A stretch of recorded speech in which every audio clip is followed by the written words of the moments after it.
Luar biasa. How are we, church? Apa kabar saudara sekalian? Wonderful. Luar biasa.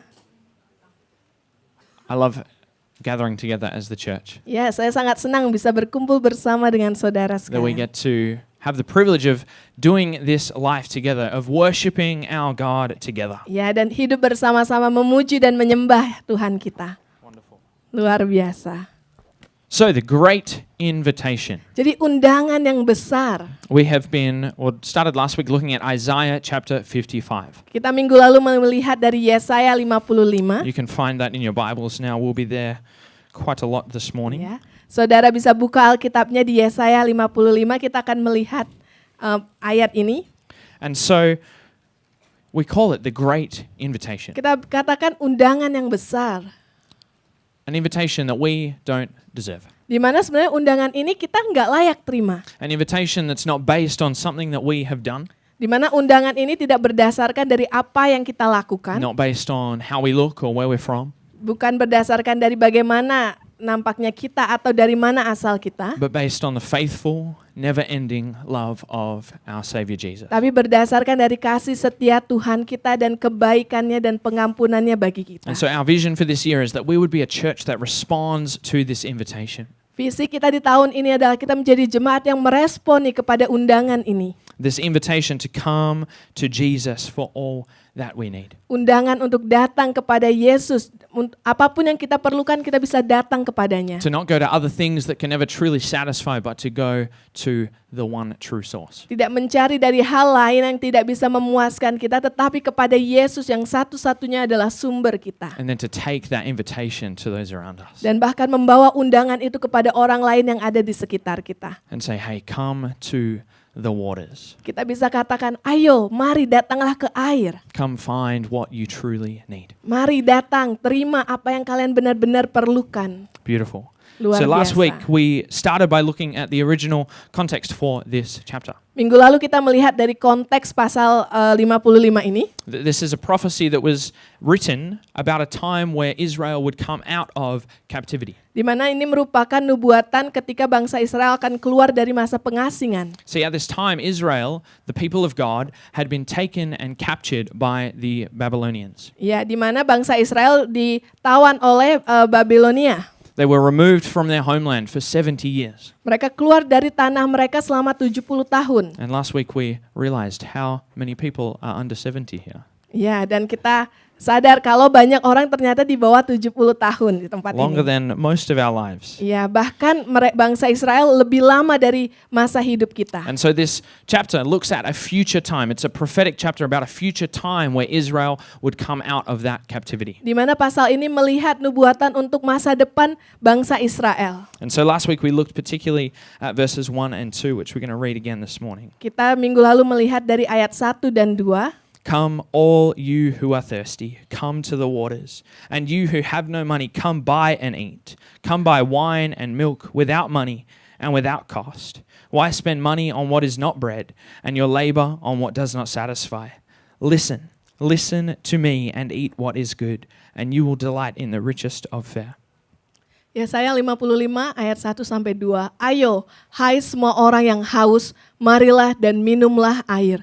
Dan hai orang yang tidak mempunyai uang, marilah, terimalah gandum tanpa uang pembeli dan makanlah. Juga anggur dan susu tanpa bayaran. Mengapakah kamu belanjakan uang untuk sesuatu yang bukan roti, dan upah jerih payahmu untuk sesuatu yang tidak mengenyangkan? Dengarkanlah aku, maka kamu akan memakan yang baik, dan kamu akan menikmati sajian yang paling lezat. The truth is that nothing other than Jesus can satisfy the thirst that our souls have. Tidak ada hal lain yang bisa memuaskan kehausan dan kelaparan kita selain Yesus. Nothing we can find in this world, no matter how good it may seem, can satisfy that thirst. Tidak ada yang bisa kita temukan di dunia ini yang bisa memuaskan kita. That we would come to Him, Di mana kita akan datang kepada Yesus. that we would listen to His word Kita mendengar perkataannya and delight in what He offers us. dan menyukai apa yang telah Dia berikan bagi kita. And as this chapter was written for the Israelites who were in exile, Ketika pasal ini dituliskan bagi bangsa Israel yang dalam masa a pengasingan, nation that was trapped in captivity, di mana mereka ditawan saat itu, it's also written to those who are trapped and stuck in sin. Di mana ini juga tertulis bagi setiap kita yang mungkin kita tertawan dari dosa dan masa lalu kita. People who are stuck in guilt and shame. Mungkin rasa malu dan rasa bersalah. People who feel lost and broken. Bagi setiap orang yang merasa tersesat dan rusak, That is the great invitation. inilah undangan yang besar bagi kita semua. You see, God, He didn't design these Israelite people to be in exile. Di mana Tuhan tidak mendesain bangsa Israel untuk berada dalam pengasingan. He didn't design us to be stuck in sin. Tuhan tidak mau kita berada di dalam dosa, He designed us to delight in the living waters that come from Him. tapi Tuhan mau kita menikmati air hidup yang berasal dari Dia. And this water that's spoken about here, the prophecy of this water is fulfilled 600 or 700 years later. Di mana nubuatan ini reveal selama 600 sampai 700 tahun kemudian In Jesus Christ. di dalam melalui Yesus Kristus. John 7 verse 37 to 38. On the last and greatest day of the festival, Jesus stood and said in a loud voice, "Let anyone who is thirsty come to me and drink. Whoever believes in me, as Scripture has said, rivers of living water will flow from within them." By this he meant the Spirit, whom those who believed in him were later to receive. Up to that time the Spirit had not been given, since Jesus had not yet been glorified. Yohanes 7 ayat 37 sampai 39. Dan pada hari terakhir, yaitu pada puncak perayaan itu, Yesus berdiri dan berseru, "Barang siapa haus, baiklah ia datang kepadaku dan minum. Barang siapa percaya kepadaku, seperti yang dikatakan oleh kitab suci, dari dalam hatinya akan mengalir aliran-aliran air hidup. Yang dimaksudkannya ialah roh yang akan diterima oleh mereka yang percaya kepadanya. Sebab roh itu belum datang karena Yesus belum dimuliakan." So Jesus himself gives this same invitation that we find in Isaiah 55. Bahkan Yesus sendiri memberikan undangan yang sama yang bisa kita temukan dari Yesaya 55 ini. Revealing himself as the one that we need. Membukakan dirinya bahwa dialah yang kita perlukan. And again, as we hear the words of Jesus, we're faced with the question, Bahkan ketika kita mendengar undangan dari Yesus, kita dihadapkan oleh pertanyaan yang sama. are we going to come to Jesus and be filled with living waters? Apakah kita akan datang kepada Yesus dan diisi oleh air kehidupan itu? Or are we going to waste our time, our energy, our effort, our money on things that can never satisfy? Atau kita menyia-nyiakan waktu kita, energi kita, uang kita kepada sesuatu yang tidak bisa memuaskan kita? So this morning we're going to focus on verses 6 through to 9 Pagi hari ini kita akan fokus kepada ayat 6 sampai 9 of the Isaiah 55 chapter. dari Yesaya 55. And so let's read verse 6 together. Mari kita baca ayat 6 bersama-sama. Seek the Lord while he may be found. Call on him while he is near. Ayat 6, carilah Tuhan selama ia berkenan ditemui. Berserulah kepadanya selama ia dekat. I think the English should have the exclamation mark as well. Saya I like rasa that the bahasa Indonesian includes ya, it. saya rasa bahasa Inggrisnya perlu juga tanda seru sama seperti bahasa See, there's Indonesianya. a sense of urgency in this call. Ada sesuatu yang urgent yang harus dilakukan dengan segera. Seek him while he may be found. Carilah Tuhan selama ia berkenan ditemui. But Pastor Fraser, I thought that God was always with us. Mungkin kita berpikir, Pastor Fraser, bukannya Tuhan selalu bersama dengan kita? I thought he promised to be with us, Bukankah itu janjinya Tuhan kalau ia akan selalu bersama dengan to kita never leave us or forsake us. dan tidak akan pernah meninggalkan kita? So what is this talking about? Jadi apa ayat ini? Arti dari ayat ini? Is God going to move away from us? Apakah Tuhan akan pindah daripada kita? Distance himself from us? Atau membuat batasan bagi kita? The answer is no to those questions. Ya, jawabannya tidak dari pertanyaan See, the verse tersebut. is talking about two things here. Dari ayat ini berbicara tentang dua hal. The first is that there is never a better time to seek the Lord than now. Tidak ada waktu lebih baik daripada mencari Tuhan sekarang. Harus sekarang ketika kita mencari Tuhan. You see, God, he never moves away from us. He never distances himself from us. Tuhan gak pernah menjauh daripada kita. He doesn't play hide and seek with us. Tuhan gak bermain petak umpet dengan kita. But we are the ones that move away from him. Tapi kita yang kadang menjauh daripada Tuhan. We let things get in the way of our relationship with him. Kita kadang menaruh sesuatu yang bisa membatasi kita dengan hubungan kita In the dengan ways that Tuhan. we think, the ways that we live.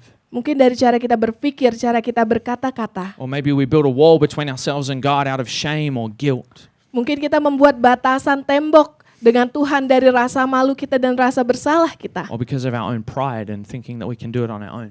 Atau karena pride kita atau harga diri kita, makanya kita bisa merasa diri kita sendiri. See, it's not that God distances himself from us, but that we distance ourselves from him. Bukannya Tuhan yang menjauh dari kita, tapi terkadang kita yang menjauhkan diri kita daripada Tuhan. And so this call to the Israelites is to turn to him, to seek him.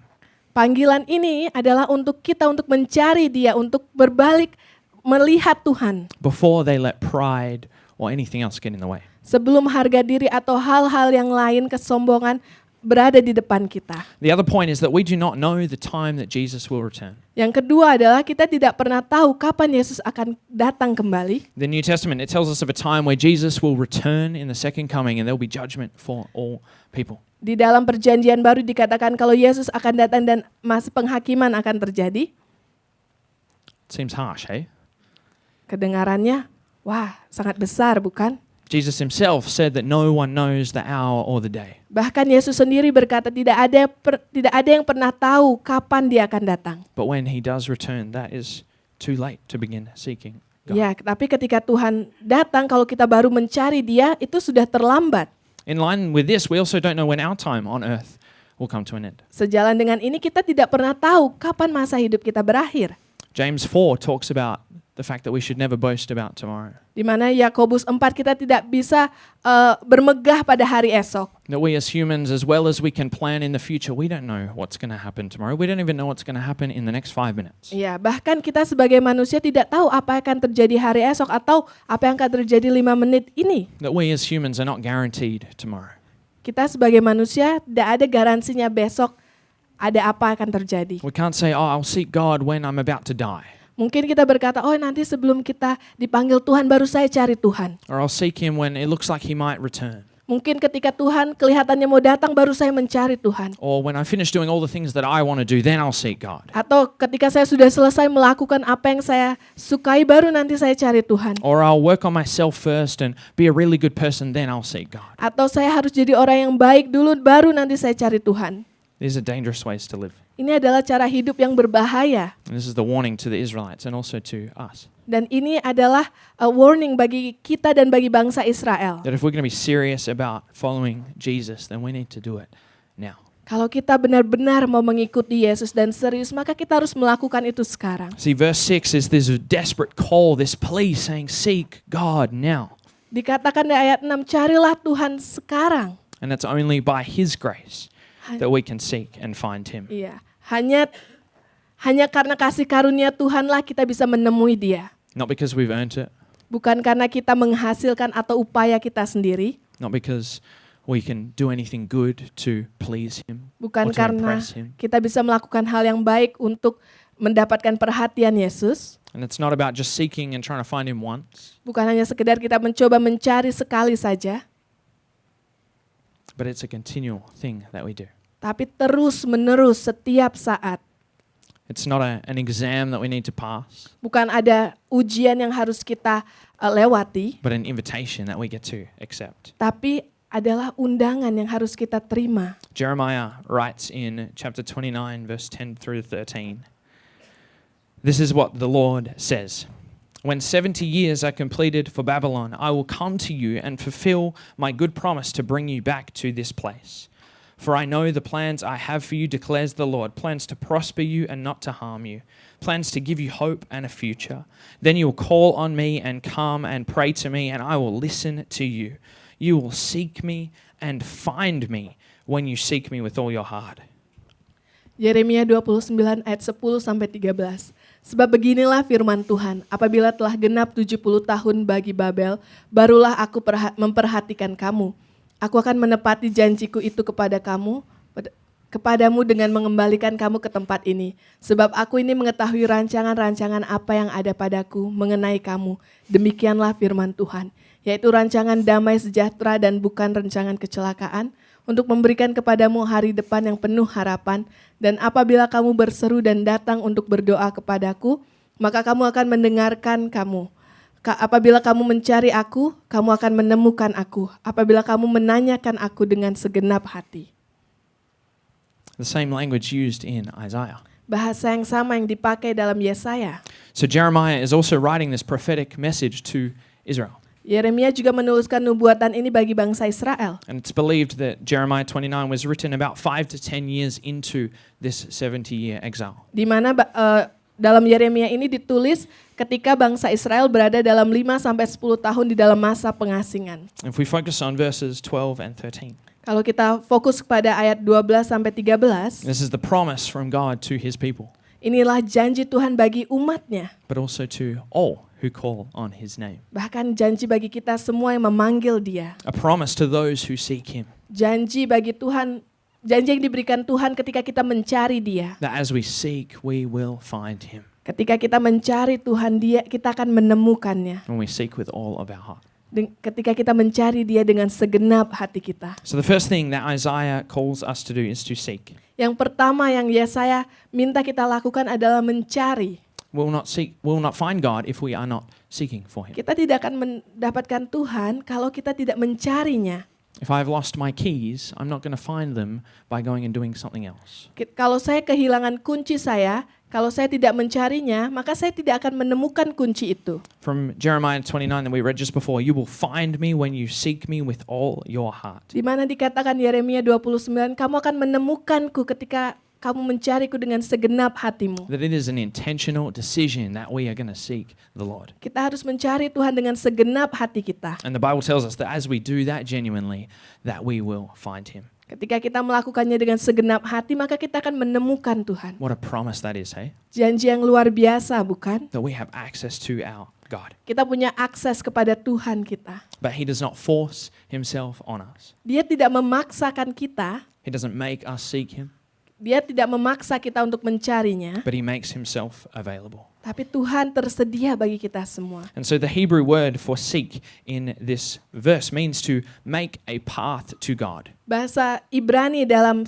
mencari adalah membuat jalan bagi dia. If you think about a thick jungle, Coba bayangkan hutan yang lebat. it's impossible to get through, hey? Sangat sulit untuk kita berjalan kalau tidak ada jalannya.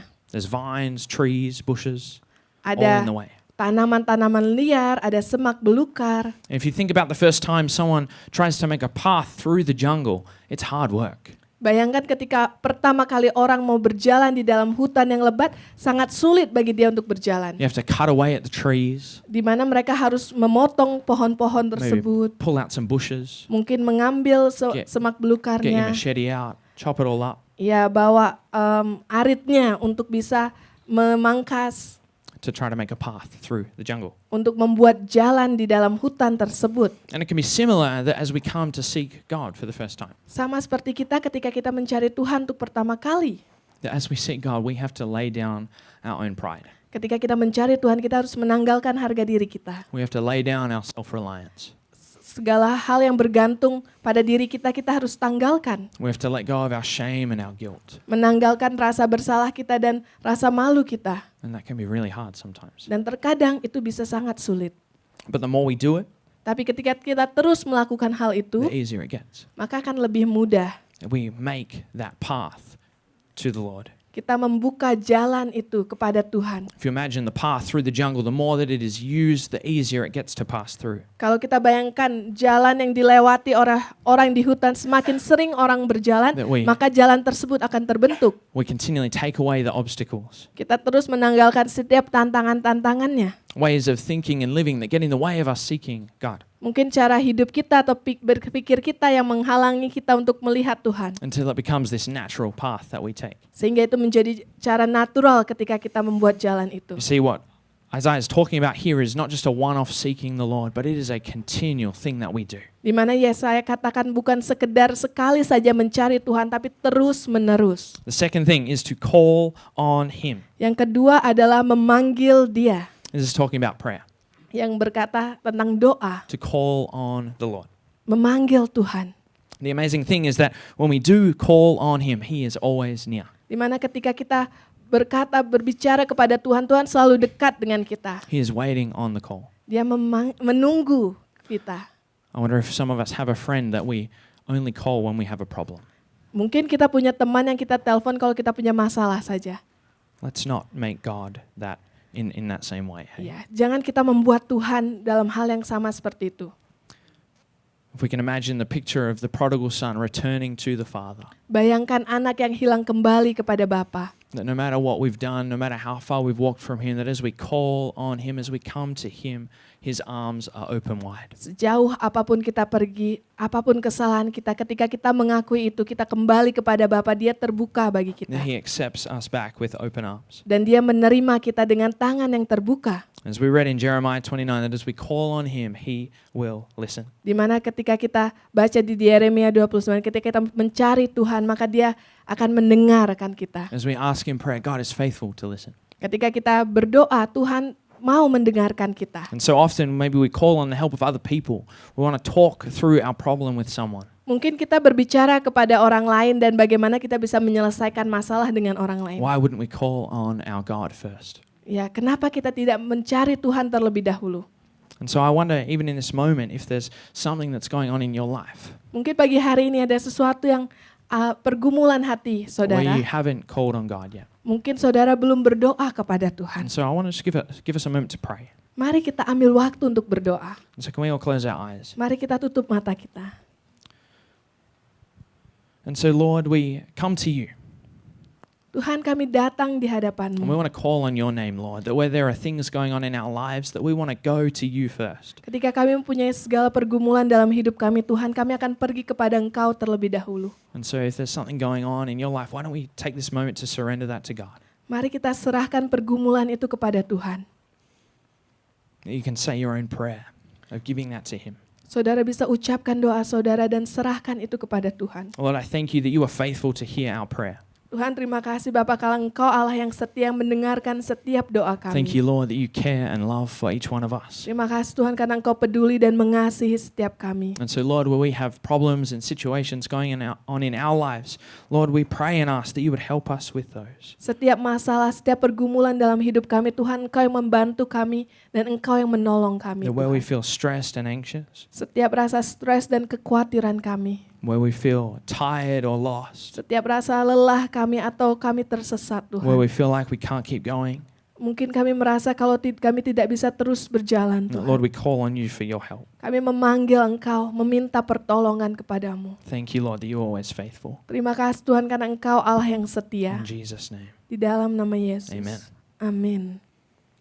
Okay, verse 7. Ayat 7. Let the wicked forsake their ways, and the unrighteous their thoughts.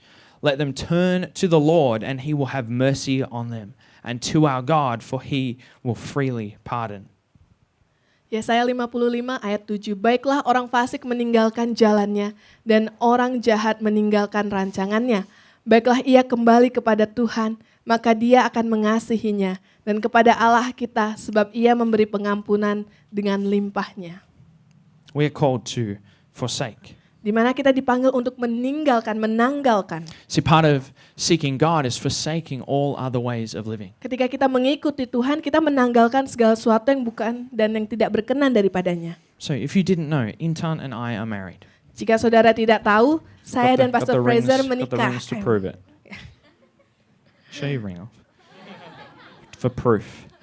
Sebagai bukti kalau kami menikah. Now, when we got married, we said yes to a commitment before God Ketika kami berdua menikah, kami berkomitmen di hadapan Tuhan. that we were going to spend the rest of our life together as marriage partners. Sepanjang hidup kita, kami akan melalui bersama sebagai pasangan. In a similar way that we make a commitment to God as we seek and follow Him. Sama seperti ketika kita membuat komitmen kepada Tuhan, ketika kita mau mencari Dia dan mengikutinya, That we make a commitment to be in relationship with Him. kita membuat keputusan untuk berada dalam hubungan kita dengan Tuhan. And many times in the Bible, marriage is used as a metaphor to describe our relationship with God. Dan banyak sekali perumpamaan di mana pernikahan menjadi metafora hubungan kita dengan Tuhan. And to talk about the relationship between Jesus and His church. Menunjukkan hubungan Tuhan dengan gerejanya. Now, part of the decision when we got married was that we're not going to get married to anybody else. Ya, ketika kami membuat keputusan untuk menikah berdua, kami tidak membuat keputusan untuk menikah dengan orang lain lagi. And so when we decide to follow Jesus, we also make the decision that we're not going to live in any other way.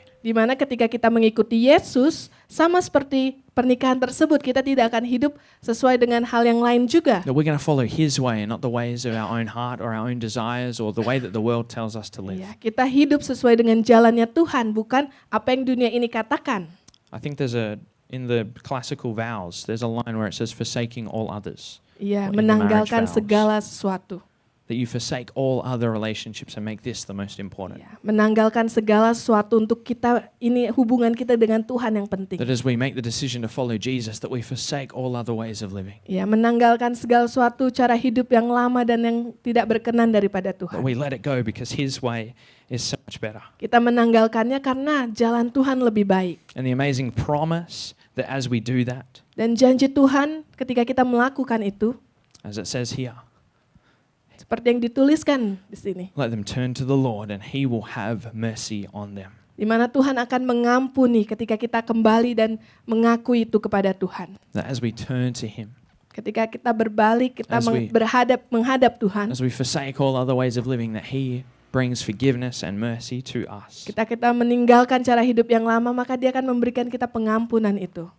And so where are we living in ways that are not what God calls us to? Di mana cara hidup kita yang tidak sesuai dengan apa yang Tuhan mau? What thoughts or ways that we speak or ways that we act do we need to forsake? Pikiran apa yang kita pikirkan atau cara berbicara kita atau di mana hati kita? That we are people who do not stay in old ways of thinking and living. Kita tidak menjadi orang yang hidup dengan cara lama hidup kita. But just as Pastor Jace preached about a couple of weeks ago, that we take captive every thought and make it obedient to Ya, Christ. kita menawan setiap pikiran dan memberikannya kepada Tuhan. That we take every part of our lives that is not in line with Him and we move it in line with Him. Ya, kita bawa semua hidup kita yang tidak sejalan dengan Tuhan menjadi sejalan dengan Tuhan. And as we do, He promises to have mercy on us. Di mana ketika kita melakukannya, pengampunan Tuhan ada bagi kita. To not hold our brokenness against us. Di mana Tuhan gak melihat-lihat setiap masa lalu kita lagi. To not see us in our sin, Tidak melihat kita di dalam dosa kita, but to set us free. tapi membebaskan To kita. freely pardon. Ya, membebaskan kita. Not through animal sacrifices, Bukan melalui pengorbanan dari hewan. thankfully. The carpet wouldn't be very good if we had to do that, I don't think. It's not by doing lots of good things, Ya, kebebasan dan pengampunan Tuhan bukan karena kita melakukan banyak hal yang baik, but because of what Jesus has done for us. tapi karena apa yang sudah Yesus lakukan bagi hidup You kita. see, Jesus, He came to earth, God Himself in the flesh, Ya, Yesus yang datang sebagai manusia ke dunia, lived the perfect life that we could never even hope to. di mana Yesus hidup dengan sempurna, bahkan kita manusia tidak bisa melakukan itu. And then in His death on the cross took our sin and brokenness. Melalui kematiannya di kayu salib membawa setiap dosa dan rasa dan kerusakan hidup kita. And then as He rose again, He enabled us to step into that same resurrected life. Ketika Dia bangkit, Dia memberikan kita kuasa yang sama untuk hidup dalam kebangkitannya. So as we turn to Him and repent, that we do not live in that old life anymore, Ketika kita melihat kembali kepada Yesus, kita tidak hidup dengan cara hidup kita yang lama. but we receive His perfect life in exchange for our messy and broken one. Kita telah menerima hidup yang sempurna yang sudah Yesus berikan, ganti dari rasa masa lalu kita dan kerusakan kita. And again, as with seeking and calling, this is not a one-time thing. Sama seperti kita mencari dan memanggil Tuhan, ini bukanlah hal yang kita bisa lakukan sekali saja. How nice it would be if we could just make this one decision and then we're good to go forever, hey? Ya, kalau kita hanya It's membuat so satu easy. keputusan dan hidup kita baik-baik saja, maka itu akan mudah. But unfortunately, because of our nature, we have to continually forsake these other ways of Tapi living. karena kita manusia, sifat alami kita harus terus-menerus mencari Tuhan, menanggalkan hidup yang lama kita, memanggil Dia, berdoa. That we regularly turn back to Him. Ya, kita terus-menerus kembali kepada Tuhan. And each time He receives us back and shows mercy to us. Dan setiap saat Dia memberikan pengampunan itu bagi kita. Let's read verse 8 and 9. Mari kita baca ayat 8 dan 9. For my thoughts are not your thoughts, neither are your ways my ways, declares the Lord. As the heavens are higher than the earth, so are my ways higher than your ways, and my thoughts than your thoughts. Sebab rancanganku bukanlah rancanganmu, dan jalanmu bukanlah jalanku. Demikianlah firman Tuhan. Seperti tingginya langit dari bumi, demikianlah tingginya jalanku dari jalanmu, dan rancanganku dari rancanganmu.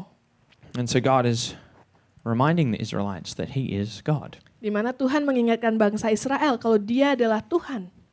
saying, hey, you don't see as completely as I do.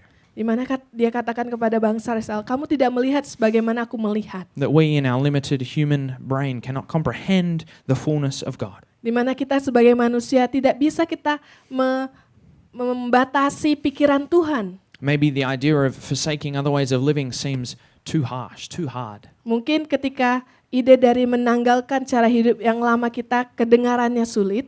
It doesn't make sense that people are forgiven that do horrible things. Mungkin kita berpikir tidak masuk akal orang yang sudah melakukan hal-hal yang jahat diampuni sama Tuhan. Maybe we question why different things happen in our lives. Mungkin kita berpikir kenapa hal-hal yang terjadi dalam hidup kita itu menjadi pertanyaan bagi kita. And the fact is, in our limited understanding, often things don't totally make sense. Di mana dengan pemikiran kita yang terbatas, banyak hal yang tidak masuk akal bagi kita. But God's thoughts and ways are so much higher than ours. Tapi pikiran dan jalan Tuhan lebih tinggi daripada apa yang bisa kita pikirkan. If we just think about His goodness and His mercy towards us, Kita bayangkan pengampunan dan kebaikan Tuhan bagi hidup kita. think about all the things that we've personally done wrong. Segala sesuatu yang mungkin kita lakukan.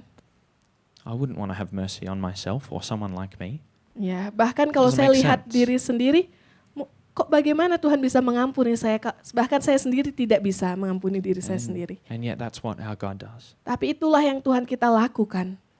That His thoughts don't make sense in our mind. Pemikiran Tuhan tidak bisa kita batasi dalam pikiran kita sendiri. Sending His Son to die for us, it doesn't make sense. Mengirimkan anaknya yang Who would do that? tunggal bagi kita. Kenapa Dia mau lakukan itu? Our God would. Tapi Tuhan kita, itulah Dia yang lakukan. His faithful love for us, it doesn't make sense. Kesetiaan dan kasih Tuhan mungkin tidak masuk akal bagi kita. And so we put our trust in Him. Tapi kita taruh rasa percaya kita kepada Dia. That His ways, His understanding is so much higher than ours. Jalannya Tuhan, pemahamannya Tuhan lebih besar daripada pemikiran kita. Proverbs 3 verse 5-7. Trust in the Lord with all your heart.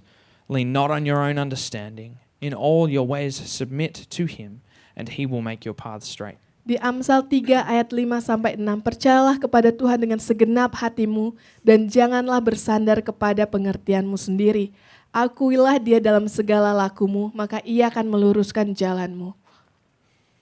That as we put our trust in His ways, in His understanding, Ketika kita taruh rasa percaya kita kepada Tuhan, that He will make our paths straight.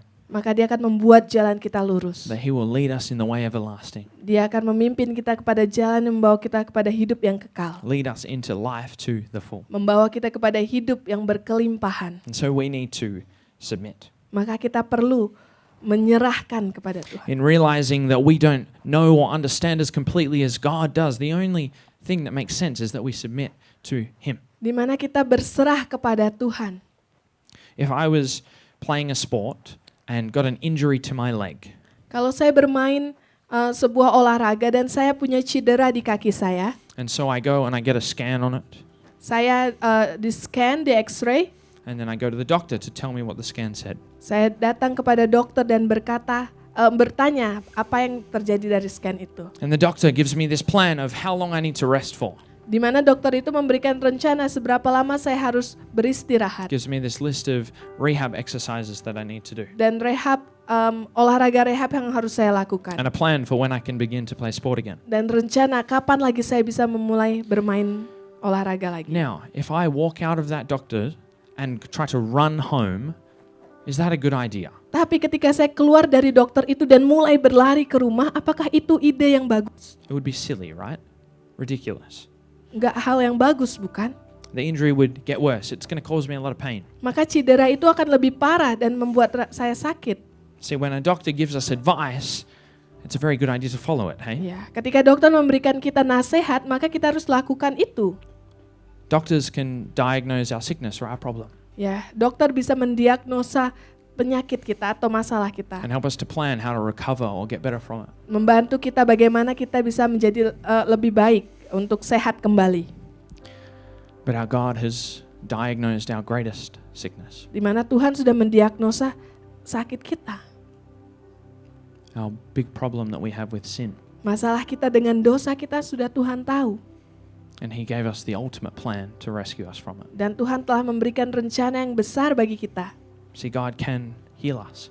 Tuhan bisa menyembuhkan He can kita. forgive us. Dia bisa mengampuni He kita. can set us free. Dia bisa He membebaskan can give kita. us strength. Dia bisa memberikan kita kekuatan. He can empower us to live lives that are so much better than what we could do on our own. Di mana Dia memberikan kita kuasa untuk hidup lebih baik daripada kita hidup dengan diri kita He sendiri. can give us wisdom to know what to do in situations where we're overwhelmed and have no idea what's going on. Dia bisa memberikan kita hikmat bagaimana kita bisa hidup melalui semua situasi yang kita hadapi.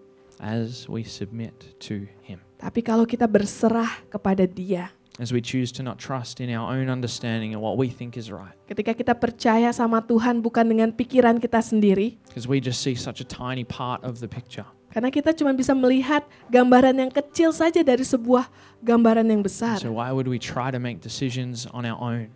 Kenapa kita harus berusaha membuat keputusan dengan diri kita sendiri? And so practically, when we're faced with a difficult decision to make, Ketika kita menghadapi sesuatu yang sulit di dalam hidup kita dan Okay. membuat keputusan, we can ask God for wisdom. kita We bisa can minta call on Him and ask for wisdom Tuhan untuk hikmatnya. instead of just making a decision that seems best for us. Daripada kita hanya melihat atau memikirkan keputusan yang kelihatannya baik saja. Instead of going to social media or other people for advice, we can go to the truth of His Word. Daripada kita harus mencari di sosial media atau di hal-hal yang lain, kita bisa membaca firman Tuhan untuk mendapatkan keputusan daripada Tuhan. When we're tempted to sin or to put ourselves in a situation where it's easy to sin, Ketika kita menaruh diri kita di dalam situasi yang mudah bagi kita untuk berdosa atau kita dicobai, we can listen to that little voice that says, don't do it. kita bisa mendengar dari Roh Kudus berkata, jangan lakukan. That's Holy Spirit. Itu adalah Roh Kudus. Good guy to listen to. Ya, kita harus dengarkan itu karena Roh Kudus sangat baik.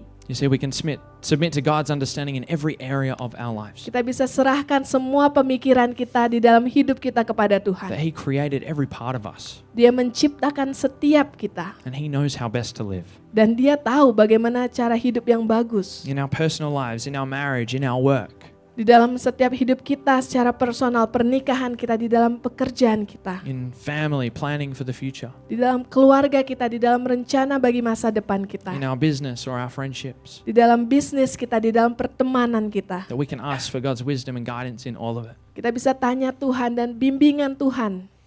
That we come to God.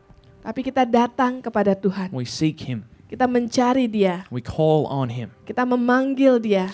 We make the intentional decision that we're going to forsake other ways of living Kita menanggalkan cara hidup kita yang lama. and submit to the greater way that He thinks. Dan berserah kepada pemikiran Tuhan. Submit to His greater understanding. Kepada pemahaman Tuhan yang lebih besar. And so